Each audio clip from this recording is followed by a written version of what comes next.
সরকারি ও বেসরকারি বিদ্যালয়ের ভর্তির অনেকে সিলেক্ট হয়নি, তো তাদের করণীয় কি, আজকে এই নিয়ে যাবতীয় আপডেট থাকবে, তাই ভিডিওটি দেখুন। ফলাফল অনুসন্ধানে আসলাম প্রথমে আমি, তো বেসরকারিতে এখানে ফার্স্টে রেজাল্ট লিস্টে আসি। তো ফার্স্ট এখানে রেজাল্ট লিস্টে আসার পরে এখানে একটু যখন ল্যাগ করে মাঝে মাঝেই, তো আপনারা এখান থেকে আমি একটি ইউজার আইডি দিলাম, দিয়ে কিন্তু এই যে প্রথমে রেজাল্টটা দেখতেছি প্রথমেই, অর্থাৎ এই রেজাল্টটি দেখলে দেখেন ইউজার আইডিটি নির্বাচিত তালিকায় অর্থাৎ পার্ট থেকে তালিকা খুঁজে পাওয়া যায় না, অর্থাৎ তাকে কিন্তু যে আমি যে একজন স্টুডেন্টের রেজাল্ট দেখলাম সে কিন্তু লটারি যে ফার্স্ট রেজাল্ট লিস্ট এখানে কিন্তু তাকে খুঁজে পাওয়া যায়নি।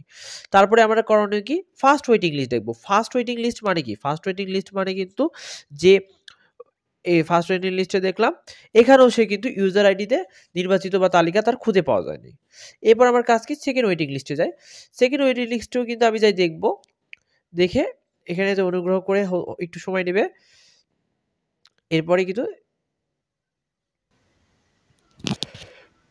তো এই যে তার কিন্তু এই যে রেজাল্ট দেখালো সেকেন্ড, অর্থাৎ সেকেন্ড ওয়েটিং এ কিন্তু তাকে পাওয়া গিয়েছে, সে কিন্তু তার সিরিয়াল বা র্যাঙ্ক হলো 58, অর্থাৎ সেকেন্ড ওয়েটিংও তার রোল, সে কিন্তু 58তম পজিশনে রয়েছে,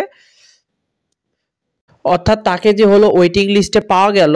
তো এটার মানে হলো আপনার তারা কি সে ভর্তি হতে পারবে, প্রথমেই বলে দিই শুধুমাত্র যারা ফার্স্ট রেজাল্ট লিস্ট দেখতে পাচ্ছেন এখানে যারা আছে শুধু তারাই ভর্তি হতে পারবে। আর এখান থেকে যে আসনগুলো ফাঁকা থাকবে সেখান থেকে প্রথমে ফার্স্ট ওয়েটিং লিস্টে স্টুডেন্টরা সুযোগ পাবে। ফার্স্ট ওয়েটিং লিস্ট যদি ফিল আপ হয়ে যায় তারপরে যদি ফাঁকা থাকে আসন, সেক্ষেত্রে সেকেন্ড ওয়েটিং লিস্টে স্টুডেন্টরা সুযোগ পাবে। তার মানে প্রথমে যারা ভর্তি হবে সেটা হলো ফার্স্ট রেজাল্ট লিস্ট, তারপরে ফার্স্ট রেজাল্ট লিস্ট থেকে অনেকেই ভর্তি হবে না, সেখানে তারা আছে তারা ওয়েটিং লিস্টে ভর্তি হবে, ওয়েটিং লিস্ট থেকে টানবে, অর্থাৎ তারা ওয়েটিং লিস্টে যারা থাকবে তারা ভর্তি হতে পারবে পরবর্তীতে যখন আসন ফাঁকা থাকবে। যদি আসন ফাঁকা না থাকে সেক্ষেত্রে কিন্তু ওয়েটিং এর স্টুডেন্টরা ভর্তি হতে পারবে না। এটাই ছিল ওয়েটিং আর রেজাল্টের বিষয়টি।